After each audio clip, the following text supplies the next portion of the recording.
2013년도 이렇게 신학교 주일을 우리에게 주시고 또 한 번 우리가 학교를 생각하고 교단을 생각할 수 있는 마음을 주심을 감사합니다.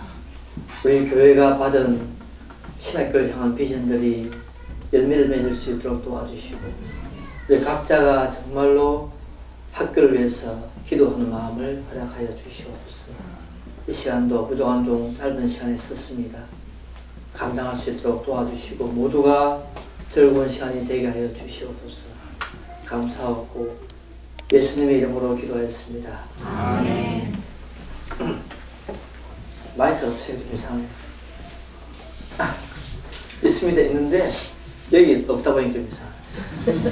항상 있다가 하나님이 사울을 포기했습니다. 하나님 사울을 포기한 것은 사울이 제사장직을 범했기 때문에 그러합니다. 그는 처음부터 이스라엘의 왕이 될 사람이 아니었습니다. 사울이. 그런데 너무나 많은 백성들이 왕을 달라고 요구했기 때문에 하나님은 어쩔 수 없이 왕을 주었습니다. 그 사람이 사울이었습니다. 사울이 왕된 것은 한마디로 인본주의가 난 비극이요 이스라엘의 아름다운 미래를 미리 예고했습니다. 저 사람이 왕이 되면 안 될 것이다. 불행할 것이다. 라고 이렇게 사람들은 생각했습니다. 이스라엘 백성들은 하나님의 뜻을 무시하고 자신들의 욕심을 찾아 왕을 요구했던 것입니다. 그 결과 이스라엘 역사가 참 비참하게 흘렀던 것을 우리가 보게 됩니다. 사울이 왕이 된 사무엘상 10장부터 오늘 읽은 본문 17장까지 다시 읽어보면은 사울이 한 번도 하나님을 기쁘시게 한 적이 없는 그런 우리가 본문을 보게 됩니다. 비참하죠. 아무리 믿음이 없는 왕이라 할지라도 이 정도가 될지 누가 알았겠습니까? 우리가 교회 안에서 장로를 세우고 집사를 세우고 권사를 세웁니다. 그런데 세우고 난 순간부터 갑자기 돌변한 사람이었습니다. 오늘 사울이 그런 사람이에요. 그가 왕이 된 10장부터 17장까지 우리가 성경을 읽어보면은 어느 한 구절 하나님을 기쁘시게 했다. 꼭 한 구절이 한 구절도 없습니다. 이 정도가 될지 누가 알았겠습니까? 결국 하나님은 후회하시면서 사울을 피하기로 결심하고 다시 누구요? 다윗을 제1의 초대 제1의 왕으로 선택하게 됩니다. 오늘 읽은 본문은 사울의 마지막 통치 말년에 있었던 사건입니다. 그것은 뭡니까? 골리앗이 이끄는 블레셋에 침략했습니다. 블레셋 나라가 침략했습니다. 이런 침략 앞에 지금 이스라엘은 골리앗에게 엄청난 모욕과 수치를 당하고 있습니다. 오늘 읽어보셨죠? 골리앗이 나와가지고 지금 소리를 떵떵 칩니다. 자신만만하게 이스라엘 백성을 무시하고 멸시하고 모욕을 주고 있습니다. 한마디로 엄청난 욕을 먹고 있습니다. 누가? 예수 믿는 우리가. 누구한테? 골리앗한테. 이스라엘 전체 백성이 적군장수 한 사람인 골리앗에게 말도 안 되는 수치와 멸시를 당하고 있습니다. 우리가 창피를 당해도요 어느 정도 수준이 있습니다. 그런데 오늘 골리앗에게 당하는 이스라엘 백성들의 창피함은 이루 말할 수가 없습니다. 그죠? 읽어보셨죠? 한마디로 골리앗은 이스라엘 백성을 수준 이하의 사람으로 지금 취급하고 있는 그런 본문의 내용입니다. 오히려 이스라엘이 골리앗과 블레셋 군대를 수준 이하의 사람으로 취급해야 되는데 이것이 거꾸로 돼가지고 지금 골리앗이 우리 믿는 사람을, 믿는 이스라엘을 수치와 모욕감을 주고 있다. 여러분, 우리는 분명 성경에서 말하고 있습니다. 너희는 세상의 빛이요 너희는 소금이라고 말씀하고 있습니다. 그런데 지금 오늘 본문에 보니까 소금, 빛, 어느 구절 하나 그런 면이 없습니다. 수치와 모욕과 멸시를 당하고 있는 기독교인의 모습을 우리에게 말씀하고 있습니다. 정말 신자가 불신자에게 호되게 당하는 정말 말도 안 되는 응? 신자가 불신자 앞에 조롱거리가 되는, 멸시를 당하는 그런 장면을 우리에게 소개하고 있습니다. 이 세상이 교회를 짓밟고 뭉개버리는 그런 모습이죠. 여러분, 왜 이런 꼴이 일어났을까? 왜 이렇게 되었을까? 왜 하나님 믿는 이스라엘 나라가 예수 안 믿는 골리앗, 블레셋 나라에게 이렇게 멸시와 수치와 모욕을 당하게 됐을까? 저는 한 세 가지 이유를 설명하고자 합니다. 여러분, 오늘 한국교회 그렇습니다. 오늘 교회가 세상 앞에 멸시를 당하고 있습니다. 예수 믿는 사람이 불신자 앞에 힘을 못 씁니다. 오히려 불신자 앞에 눌려요. 밟혀요. 왜 그렇습니까? 오늘 그것도 또 본문의 내용과 동일합니다. 골리앗의 도전과 이스라엘의 수치. 왜 수치와 도전을 당했는가? 멸시를 당했는가? 첫 번째, 지도자 사울이 불순종했기 때문이다. 지도자 사울이 불순종했기 때문에 이렇게 지금 수치와 모욕을 힘을 당하고 있다. 그렇게 생각이 됩니다. 본질을 보니까 블레셋 사람들은 군대를 몰아 에베스 담빔에 진을 치고 이스라엘 군대와 대치한 상태를 설명하고 있습니다. 이것은 뭡니까? 블레셋 사람이 이스라엘을 침략한 사실입니다. 전쟁이 일어났습니다. 그리고 이런 전쟁 상황에서 블레셋 장수 골리앗은요, 이스라엘 군대에게 지금 모욕 힘을 불어넣고 있습니다. 수치를 주고 있습니다. 그런데도 이스라엘은 오늘 본문을 보니까 아무 말도 못합니다. 다 하고만 있습니다. 욕을 먹고만 있습니다. 예. 대책이 없습니다. 지금 보니까. 왜 이렇게 당합니까? 왜 블레셋에게 침략을 당하고 이렇게 골리앗에게 당하고만 있습니까? 이 정황을 보면요. 이 정황을 보면은 그것은 큰 책임은 누구에 있느냐? 사울 왕에게 책임이 있다. 사울 왕에게 책임이 있다. 여러분, 당시 본문을 보니까 사울은요, 하나님께 불순종한 죄로 악신이 들어가지고 정신병이 든 상태였다고 말씀하고 있습니다. 사무엘상 앞에 16장이죠. 16장 14절을 보니까 여호와의 신이 사울에게 떠나고 그 다음 말, 여호와의 뿌리신 악신이 그를 번뇌케 한지라. 여호와의 뿌리신 악신이 그를 번뇌케 했다. 이 말 무슨 말입니까? 번뇌케 했다 말, 정신병이 들었다, 그런 뜻입니다. 알다시피 사울의 가장 큰 죄는 뭡니까? 불순종의 죄입니다. 불순종의 죄. 하나님은 사울이 계속적으로 하나님의 말씀을 듣지 않자 결국 그에게 정신병을 주었습니다. 번뇌케 한 죄를 주었습니다. 여러분, 불순종의 죄가 이렇게 무서운 것입니다. 사람의 몸 가운데 가장 중요한 것이 무엇입니까? 마음이죠. 마음은 뭡니까? 하나님을 섬기는 자소입니다. 자소. 그런데 그 마음에 악신이 들었다. 끝난 거죠. 인생이 끝난 거예요. 악신이 들어와서 정신병이 생겼다. 그렇게 말합니다. 우리 여러분, 악신이 들어온 상태에서 어떻게 정치를 합니까? 예를 들어서 박근혜가 정신병이 들었다. 어떻게 정치를 하겠습니까? 정치 못하죠. 오늘 본문이 그런 상태입니다.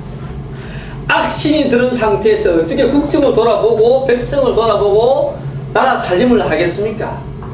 오늘요, 블레셋이 이스라엘을 침략한 것은 사울에게 악신이 들었다고 하는 소식 때문에 침략한 것입니다. 블레셋은 과거 믹마스 전투에서 이스라엘에게 패한 적이 있습니다. 14장에 보면 한번 졌어요. 호되게 당했습니다. 블레셋이. 그런데 보고 있다가 사울이 악신이 들었다 소식을 듣고 다시 어떻게 해요? 공격한 것입니다. 오늘 본문에 재침략을 한 것입니다. 여러분, 일어나지 말아야 할 일이 무엇입니까? 전쟁 아니겠습니까? 전쟁이 일어났습니다. 전쟁만큼 무서운 것이 없습니다. 여러분, 우리 역사 가운데 몽고와 우리가 한 50년 싸웠습니다. 50년. 100년 가운데 거의 50년을 싸웠습니다. 46년을 싸웠는데 거의 50년이죠. 거의 반세기 동안 전쟁을 치렀습니다. 얼마나 피해가 컸습니까? 오늘 본문에서 전쟁이 발생하고 백성이 고통당하는 것은 뭐요? 대가들로 지도자의 죄, 사울의 불순종, 이 죄 때문에 계속해서 이스라엘이 지금 고통을 당하고 있고 수치를 당하고 있다고 우리에게 말씀하고 있습니다. 성도 여러분, 지도자는 공동체의 상징의 얼굴입니다. 사울 왕 했을 때, 사울 왕은 이스라엘의 상징이요, 어떤 심볼입니다. 따라서 지도자가 바로 서면 그 단체는 복을 받고 칭찬을 받게 되고, 지도자가 부패하면 그 단체가 조롱을 받고 멸시를 당합니다. 그렇죠? 지금 이스라엘은 사실상 사울 때문에, 사울 왕 때문에 침략을 당하고 그 다음에 멸시와 조롱을 받고 있다고 한 사실을 우리가 꼭 기억해야 됩니다. 출애굽기 18장 21절에 보니까 지도자가 갖추어야 할 3가지 조건이 나옵니다. 뭔지 아십니까? 첫 번째, 하나님을 두려워해라. 하나님을 두려워해라, 지도자는. 두 번째, 진실해라. 깨끗해라. 진실해라. 세 번째, 불의하지 말아라. 불의하지 말아라. 그렇게 말씀하고 있습니다.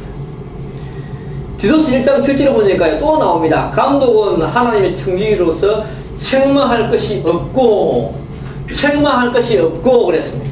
그 다음 고집대로 하지 아니하고, 그 다음에 급히 분내지 아니하고 술을 즐겨하지 아니하는 사람이 감독이 될 책임이 있다고 했는데, 제가 다 봐도 이 모든 조건에 사울은 한 가지도 해당되지 않았습니다. 오히려 불순종하고 하나님이 하지 말라고 하는 제사장직을 침해하고, 그러니까 위에서 보실 때 너는 아니라 그겁니다. 왜? 불순종하기 때문에. 불순종하기 때문에 아니라 그겁니다. 여러분, 저는 저 자신에게 가끔 이런 질문을 합니다. 황 목사, 당신은 누구냐? 당신은 누구인가? 누구냐? 너 누구냐? 너 뭐 하는 사람이냐? 너 뭐 하는 놈이냐? 제가 가끔씩 그런 질문을 하게 됩니다. 그 질문을 할 때마다 제가 한 번씩 힘을 얻고 또 이렇게 에너지를 받습니다. 또 정신을 차립니다. 여러분, 정말 중요합니다. 내가 누구인가? 내가 왕인가? 내가 집사인가? 내가 장로인가? 내가 목사인가? 내가 교사인가? 내가 학생인가? 네? 오늘 사울은 자기가 왕인 사실을 몰랐습니다. 왕이면 왕답게 해야 되는데 그러지 못했다는 거죠. 그러니까 뭡니까? 이상한 행동, 불순종, 나쁜 짓 하니까 위에 사람이 보시고 이놈 안 되겠다. 어떻게 해요? 정신병을 악신이 들어왔다 했습니다. 우리 교회를 섬기는 우리 집사님들, 우리 교사님들 뭐 다 계시죠. 제가 멀리서 잘 보지 못하지만은 정말로 우리의 정체성이 있습니다. 난 이 교회 집사로서, 이 교회 나는 성가대로서, 이 교회 권찰로서 내 본분을 다해야 됩니다. 본분을 다하지 못할 때 우리는 뭡니까? 이런 수치와 멸시와 모욕을 당하고, 심지어 우리가 어려움까지 당하는, 침략을 당하는 그런 어려움이 온다는 것을 기억하시기 바랍니다. 왜 이스라엘이 골리앗 앞에 수치와 모욕을 당했습니까? 두 번째 무엇입니까? 사단의 세력이 강하게 보였기 때문입니다. 사단의 세력을 너무도 강하게 보았다. 그것 때문에 수치와 멸시를 당했습니다. 본문 4절부터 7절까지 나타난 골리앗의 외형적인 모습을 한번 보십시오. 키 2m 90. 골리앗이 키가 2m 90이에요. 나 1m, 저는 1m 70 됩니까? 71, 2 될 것 같아, 저는. 한참 봐야 돼, 내가. 2m 90이니까 한참 봐야 돼. 이렇게 봐야 돼, 이렇게. 굉장합니다, 키가. 머리는 노트북을 썼다. 몸에는 어린 갑을 둘렀다. 다리에는 노 견갑을 찼다. 어깨는 노 단창을 메었다.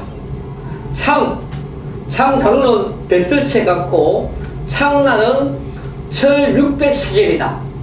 이게 뭡니까? 골리앗의 외형적인 모습이에요. 신체적으로 완전한 장수입니다. 완벽합니다. 완벽한 무기로 무장한 장수입니다. 더 이상 건들 것이 없는 사람, 완벽한 사람이에요. 제가 볼 때 골리앗은. 여러분, 이 모든 것은 골리앗이 얼마나 힘이 세고 강한 장수임을 우리에게 알려주고 있습니다. 이런 골리앗이 지금 보세요. 이스라엘 군대 앞에 와서 버티고 서 있으니까 이스라엘 군대가 힘이 빠지는 겁니다. 이거 어떻게 이길까? 이거 저런 봐라, 덩치 봐라. 덩치에, 칼에, 무기에 그냥 눌린 거예요. 그리고 그 덩치 앞에 많은 이스라엘 군사 중에 한 사람도 나와서 말하는 사람이 없습니다. 누가 나와서 말을 못 붙입니다. 붙일 수가 없죠. 눌려가지고. 그 덩치에 눌려가지고 말을 못합니다, 지금.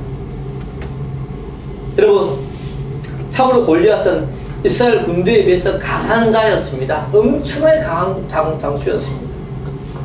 물론 골리앗은 겉으로 강해 보이지만은 실제로는 약한 사람이었죠. 여러분, 이것입니다. 오늘 본문에 보였던 이겁니다. 사탄의 세력은, 이 세상의 세력은 우리 앞에 이처럼 강해 보인다는 것입니다. 믿습니까? 골리앗처럼 엄청나게 강해 보입니다. 이게 세상입니다. 이게 사탄입니다. 그런데 알고 보면 아무것도 아닌 것이 또 골리앗입니다. 나중에 어떻게 죽습니까? 물맷돌, 그만 돌 한 방에 가요. 죽어버려요. 지금 엄청 큰 이 장수가 다윗이 던진 물맷돌 돌 한 방에 가버린다고요. 여러분, 예수 이름 한마디에 도망가는 것이 사탄이 아닙니까? 여리고 성이 얼마나 든든합니까? 그런데 믿음에 의해서 무너졌습니다. 사탄은, 골리앗은 가벼운 존재요, 결국에는 무너지는 존재임을 우리에게 교훈하고 있습니다. 하지만 우리가 기억할 것은요, 사탄은 언제나 광명 천사처럼 강하게 보인다는 사실입니다. 그것을 꼭 기억해야 됩니다. 깡패 아시죠? 얼마나 무서워 보입니까? 깡패가. 덩치도 크고 문신을 하고 다닙니다. 문신. 아주 위협적입니다. 왜 깡패들이 문신하는 줄 압니까? 아시죠? 남한테 강하게 보이려고. 또 두 번째, 자기의 컴플렉스를 극복하기 위해서 문신을 합니다. 그리고 거기다가 쌍욕을 합니다. 쌍욕. 협박을 하고요. 안 되면요, 맥주병을 들어서 막 깹니다. 막 깨고 막 위협을 합니다. 여러분, 깡패 싸움 잘합니까? 못해요. 정말 싸움 잘하는 사람은 깡패를 겁내지 않습니다. 여러분, 골리앗은 마치 깡패와 같은 사람이에요. 딱 보면 아무것도 아닌데 우리가 지금 그렇게 보는 거예요. 사탄이 우리에게 노리는 것이 이것입니다. 마치 깡패처럼 자신을 강하게 우리에게 보여준다는 사실입니다. 사탄은 늘 우리에게 감당할 수 없는 문제를 이렇게 가지고 옵니다. 오늘 본문에도. 그리고 그것을 가지고 우리를 위협하고 협박하고 우리의 삶을 흔들어 버립니다. 오늘 골리앗처럼 말입니다. 그래서 신하들은 어떻게 합니까? 겁을 먹고 도망을 치고 아무 말도 못합니다. 한번 싸워보지도 못하고 지레 겁을 먹고 줄팽랑을 치는 것이 우리 성도입니다. 여러분, 중요한 것은 우리가 이런 사탄의 모습과 계략 앞에 속지 말아야 한다 하는 사실입니다. 지금 이스라엘은 골리앗의 허풍에 속고 있습니다. 우리는 어떤 종류의 골리앗일지라도 하나님만 바라보면 된다고 하는 사실을 기억하시기 바랍니다. 여러분, 요업에게 사탄의 시험이 얼마나 크고 강했습니까? 그런데 요업은 사탄에게 굴복하지 않고 오히려 승리했습니다. 야곱은 말했습니다. 마귀를 대적하라. 사탄을 대적하라. 그리하면 너희를 피하리라. 그랬습니다. 여러분, 사탄의 모습은 강해 보이지만은 실상은 아무것도 아닌 것을 우리에게 말씀하고 있습니다. 오늘 본문의 분위기 보십시오. 본문의 분위기는 블레셋이 승리하고 골리앗이 이기는 분위기지만은 결론은 어떻게 합니까? 결론은 나중에 어떻게 합니까? 블레셋이 멸망당하고 이스라엘이 승리하는 그런 모습으로 끝이 납니다. 오늘 저와 여러분, 사탄 앞에 우리가 어떻게 해요? 움츠러들지 말고 오늘 정말 강하고 담대한 모습으로 살 것을 말씀하고 있습니다. 여러분 속에 있는 크고 어려운 것들이 있습니까? 사탄이, 마귀가 주는 우리에게 도전입니다. 너 안 된다. 너 할 수 없어. 너 사업 안 될 거야. 너 돈 안 될 거야. 너 오래 못해? 오래 못 가? 이런 모든 우리 속에 나오는 불신의 소리는 사탄이 우리에게 하는 소리입니다. 골리앗처럼 나타나가지고, 깡패처럼 나타나가지고, 안 돼! 너 안 돼! 그런 마음 있을 때마다 어떻게 해야 되겠습니까? 네, 기도하고, 주여! 믿음으로 기도하고, 예수 이름을 부르고, 그러면은 승리할 것이라고 생각이 듭니다. 세 번째, 왜 이렇게 수치와 모욕을 당했습니까? 세 번째 이유가 무엇입니까? 그것은 우리 성도가 본분을 다하지 못했기 때문에, 우리 본분을 다하지 못할 때 침략을 당하고 수치와 모욕감을 당한다, 그런 뜻이죠. 8절과 9절에 골리앗이 이스라엘을 조롱하는 장면이 여러 번 나옵니다. 그렇죠? 먼저 골리앗 자신을 1인칭 대명사를 사용해가지고 나라고 했어요. 나. 그렇게 표현했고, 이스라엘 군대를 너희라고 하는 2인칭 대명사를 사용하고 있습니다. 그리고 이런 표현은요, 나, 너 이런 표현은 사실상 이스라엘 군대를 모욕하는 그런 표현들입니다. 신학적으로. 또한 골리앗은 이스라엘 군대를 살펴 보니까 사울의 신복이라, 사울의 노예라고 말씀하고 있습니다. 그렇게 불렀습니다. 여러분, 어떻게 이스라엘 군대가 사울의 신복 노예입니까? 하나님 군대죠. 사울의 군대가 아니라, 신복이 아니라 하나님의 군대입니다. 그런데 골리앗은 이스라엘 군대를 격파시켜가지고 지금 부르고 있습니다. 예. 그리고 골리앗 자신은 블레셋 사람이라고 소개하고 있습니다. 나는 블레셋 사람이다. 이 말은 너희는 사울의 신복을 억지로 나왔지만은 나는 스스로 전쟁에 나왔다고 하는 그런 표현이 숨겨져 있습니다. 그리고 9절에 또 말합니다. 전쟁에서 너희가 나를 죽이면 내가 너희의 종이 되겠고, 만일 내가 이기면 나의 종이 될 것이다. 완전히 이스라엘을 갖고 노는 그런 골리앗의 모습을 보고 있습니다. 그리고 어떻게 불신자가 성도를 이길 수 있습니까? 이길 수가 없습니다. 원리죠. 그런데 이길 수 있다고 말씀하고 있습니다. 왜요? 왜 이렇게까지 모욕과 수치를 당합니까? 한마디로 사울과 이스라엘 백성들이 성도답게, 교인답게 살지 못했기 때문에 역시 수치와 모욕을 당하고 있는 것입니다. 여러분, 그리스도인답게 살아야 됩니다. 예수 믿는 사람은 어떤 경우에도 그리스도인답게 살아야 됩니다. 이게 안 돼. 오직 이게 안 됩니다. 이것이 안 되니까 교회들이 힘이 없어요. 장로, 집사, 목사 명함 못 내립니다. 내가 어디 가서 교인이다, 목사입니다, 집사입니다, 말을 못해요. 말을. 왜? 자기가 안 되니까. 자기가 못 사니까. 뜻하지 못하니까. 우리가 빛과 소음으로 살지 못했기 때문에 불신자 앞에서 힘을 못 쓰고 있습니다. 저도 기독교 안 그랬습니다. 안 그랬습니다. 교인들이 세상을 지배하고 주도했습니다. 여러분, 이런 이유 때문에 오늘날 교회 부흥이 이미 멈추었습니다. 목회자들의 인기가 바닥을 치고 있습니다.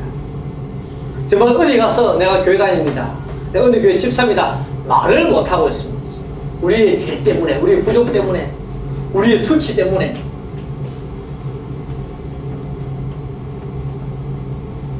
여러분, 왜 한국 교회가 이렇게 됐습니까? 바로 우리 자신들의 부족 때문에 그러한 일이 됐습니다. 오늘 이스라엘도 마찬가지입니다. 이스라엘 백성들이 잘 못 살았기 때문에 이렇게 지금 수치와 멸시를 당하고 있습니다. 얼마나 창피스럽습니까? 저와 여러분이 한마디로 성도로서 좋은 모습을 보여주지 못했기 때문에 침략을 당하고 멸시를 당하고 있습니다. 여러분, 다른 데서 원인을 찾지 마십시오. 다 모든 것은 나에게 있다, 그렇게 생각하셔야 됩니다. 여러분, 꽤 오래됐습니다. 천주교에서 내 탓이요, 내 탓이요 라고 하는 캠페인을 벌인 적이 있습니다. 꽤 오래됐죠. 자동차 뒷면 유리에 한참 스티커를 붙이고 다녔습니다. 내 탓이요 해가지고. 저는 요즘 가끔 그런 생각을 하고 있습니다. 우리 개신교, 우리 장로교, 우리 한국교회가 지금 그런 영적 갱신 캠페인을 벌여야 되지 않겠냐, 저는 생각을 합니다. 뭐 참 잠실체육관에 모여서 뭐 대형 집회 필요 없고 그거 아무 필요 없습니다. 그거 나눔기식 설교하고요, 그거 안 돼. 그 필요 없는 짓이에요. 정말 우리 교인 개인이 내 탓이요, 내 죄요, 내 부족이요, 이것만 생각하면 교회는 되거든요. 근데 뭐 대형 집회한다고, 회개하자고, 뭐 교파 목사를 모여가지고 엉터리, 정말 엉터리입니다. 여러분, 잘 되려고 하면은 내 속에서부터 내 부족이요, 내 탓이요, 내 죄요, 내 허물이요 라고 할 때 되는 것입니다. 더 나아가, 그렇게 할 때 더 나아가 우리가 블레셋의 침략으로부터 수치와 모욕도 피할 수가 있습니다. 여러분, 그래서 우리는 어떤 경우에도 우리 자신의 정체성을 잃어버려서는 안 됩니다. 내가 교인이다. 저는 이거 참 많이 빠집니다. 제가 신학 설교할 때 많이 강조하는 게 있습니다. 나는 신학생이다 그럽니다. 나는 전도자다. 나는 목사 될 사람이다. 그러면 어떻게 살아야 되겠는가? 답이 나오죠. 나는 학생이다. 학생이 해야 할 일이 있습니다. 나는 변호사다. 변호사 할 일이 있어요. 나는 국회의원이다. 국회의원이 할 일이 있습니다. 자기 본질만, 나는 주부다. 주부가 해야 할 일이 있습니다. 사모다. 사모로서 할 일이 있습니다. 그럼 끝난 거예요, 모든 게 다. 그런데 이게 안 되는 거예요.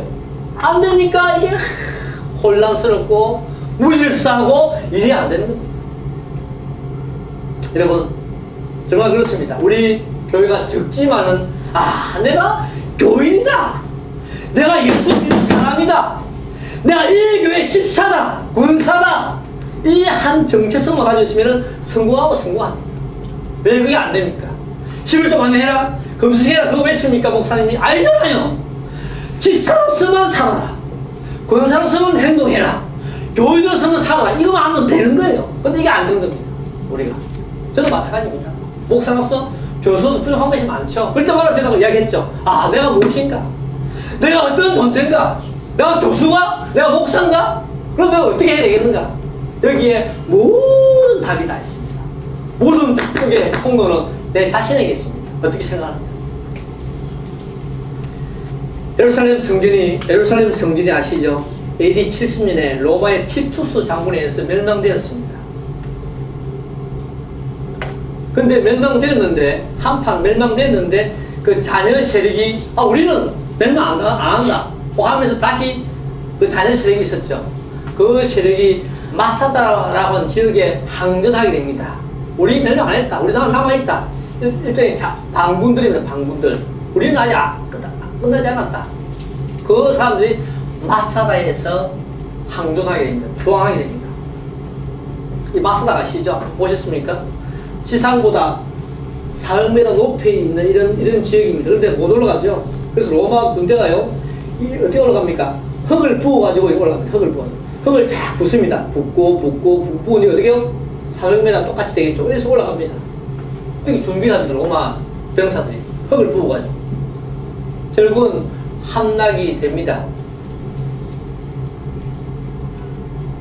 이때 마사다의 지도자 벤 야힐이, 그때 960명이 있었는데 960명의 유대인을 모아놓고 이런 역사적 연설을 하게 됩니다. 여러분, 이 모든 재앙의 시작은 우리의 죄 때문입니다. 다 들으십시오. 이 모든 재앙은 우리의 죄 때문에 왔습니다. 그러면 우리가 로마 군인에게 우리 목숨을 내두지 말고 우리 스스로 자결합시다. 자살합시다. 우리는 식량이 부족해서 죽는 것이 아니라 스스로 결정에 의해서 죽음을 선택합니다. 그 죽음은 우리 죄 때문에 죽습니다. 여러분, 이렇게 연설을 마치고 서로 껴안고 뜨겁게 울고 죽습니다. 그리고 죽을 때 자신들의 항쟁을 후대에게 알리기 위해서요, 2명의 여자와 5명의 아이를 살려두고 나머지 다 죽습니다. 지금도 가고 있죠. 마사다. 성도 여러분, 지도자 벤 아일의 논지가 무엇입니까? 유대가 멸망당한 것은 자신들의 죄 때문에, 자신들의 본질을 이기지 못하고 찾지 못하고 자신들의 본질을 망각하고 지은 죄 때문에 우리가 멸망한다. 그래서 우리가 죽는다는, 얼마나 참 멋있는 말입니까? 오늘 본문에 이스라엘이 블레셋에게 침략을 당하고 볼레셋에게 수치를 당하는 것도 역시 죄 때문이었습니다. 여러분, 우리 신학교, 여러분 늘 학교를 위해서 기도해 주셔서 감사하고요. 저는 우리 목사님을 잘 몰랐습니다. 사실상 알 수 없죠. 한참 선배시고 구미에서 목회를 하셨고, 저는 뭐 그 당시에 학교 도서관 사수일을 맡고 있었으니까 몰랐습니다. 제가 이야기 처음 합니다. 그런데 목사님이 한 번씩 가끔 학교 올라오세요. 교인들 데리고 올라오십니다. 올 때 도서관을 오십니다. 도서관 올 일이 없죠, 뭐 특별하게. 근데 항상 교인들 데리고 학교 구경시키는데 특별히 도서관에 옵니다. 그때마다 제가 뵙죠. 오면서 목사님이 도서관에 도서 헌금을 하고 항상 가십니다. 아, 참, 뭐, 우리 교단에 목사님 많이 계시지만은, 신학교 올라와가지고 도서관에 헌금하시는 목사님들 거의 없죠. 저는 알죠. 제가 22년 근무하고 있으니까, 지금까지 학교에. 근데 목사님 항상 올라오실 때, 학교 도서관에 올라오셔가지고, 교인들 보여주고, 이게 뭐 얼마 안 되지만은, 헌금하라고, 책 사라고 돈을 주고 가십니다. 제가 그때 참 많이 은혜를 받았습니다. 아, 목사님이 뭔가 인식이 다르시구나. 저는 신학교 비전 뭐 있죠. 저거 이유를 압니다. 아, 목사님이 옛날부터 저런 마음을 가지고 계셨기 때문에 누구보다 학교에 대한 비전 운동이 더 있다. 제가 그렇게 알고, 저는 배경을 알고 있습니다. 대충. 제가 목사님은 뭐 평소에 말 이유가 없죠. 그때부터 제가 마음이 끌렸습니다. 그러다가 제가 이사 오게 되고 교회를 찾는 가운데, 아하, 목사님 올라오시다가 하시기에 제가, 그러면 그래도 그 목사님이 낫겠다. 학교를 생각하고 교단을 생각할 수 있는 목사님은 그래도 낫겠다. 이 분모의 가운데 그 중에 낫겠다. 제가 그렇게 선택을 하고 지금까지 한 6년 교회를 섬기고 있습니다. 부족하지만 이런 우리 시원성 교회가 제가 볼 때는 적고, 무리가 적고 부족하지만은 신학교를 향한 정말 좋은 꿈을 가지고 있는 교회가 우리 시원성 교회가 아니겠는가. 저는 그렇게 생각이 됩니다. 여러분, 교회들마다요, 한 가지 어떤 부흥의 다 타겟이 있습니다. 어느 교회는 성교, 어느 교회는 뭐 전도, 이게 있잖아요. 저는 그렇게 생각합니다. 우리 교회는 신학교 운동을 어떻게 하든 간에, 기도하든지 물질로 하든지 어떻게 하든 간에 신학교 운동을 받은 교회가 아니겠는가. 그렇게 생각이 됩니다. 이번에 창원 시민교회 남석주 장로라는 분이 저희 신학교에 1년에 1억을 내놓았습니다. 한 달에 1,000,000원씩 내놓았습니다. 한번 들어보세요. 그분이요, 작년까지만 해도 한 달에 신학교 300만원을 냈습니다. 신학교 교수 한 사람 월급 300원 내놓았는데 그 사이에 축복을 받았습니다. 그래서요, 올해부터는 한 달에 1,000만원, 1억 2천원, 1억 2천. 되더라고요. 뭔가 그의 나라와 그의 의를 위해서 구하고 드리고 기도하는 자가 되는 것을 제가 보고 있습니다. 우리가 적은 무리지만은 우리 속에 저는 비전 운동을 목사님을 통해서 주시기 때문에 여러분은 정말 학교에서 기도해 주시고, 특별히 저를 있으면 기도 좀 많이 해주십시오. 많이 해주시고, 관심도 가져주시고, 또 돈이 되면 헌금도 하시고, 또 되면 신앙시간도 보내주시고, 우리 교회에서. 그렇게 될 때 우리 교회가 살 길이 아니겠는가. 수치와 멸시를 당하지 아니하고 우리 시원성 교회가 강하게 부흥하지 않겠는가. 그렇게 한번 또 예상을 해봅니다. 저희 학교는 지금요, 캠퍼스가 꽤 많습니다. 문산에 있고, 문산이 메인 캠퍼스고, 서울 계양교회에 여자 신학원이 있습니다. 한 5, 60명? 한 5, 60명 되죠? 한 60명 가까이 됩니다. 여자 신학원 되고. 해외에 베트남, 베트남 호치민, 중국, 또 러시아 지역에 꽤 많이 있습니다. 무려 한 500명 정도 신학생이 있습니다. 기억하십시오. 문산, 저 서울 경양교회, 월요일날 월화 수업합니다. 월화. 그 다음에 나머지는 해외, 베트남, 중국, 러시아에 한 500명의 신학생이 있습니다. 이번에도 그 학생들 와서 졸업을 했습니다. 그래서 우리 교수님들이 학교 사역도 바쁘지만은 외부 사역도 바쁩니다. 저는 이번 겨울에 뭐 안 나가서 감사한데 올해는 많이 나올 것 같아요. 올해는 또 많이 나올 것 같습니다. 그래서 여러분들 우리 시원성 교회가 할 일이 없는 학교, 교회가 아니고 일이 많은 학교다. 해외 신학교가 우리가 기도해 줘야 되고, 그죠?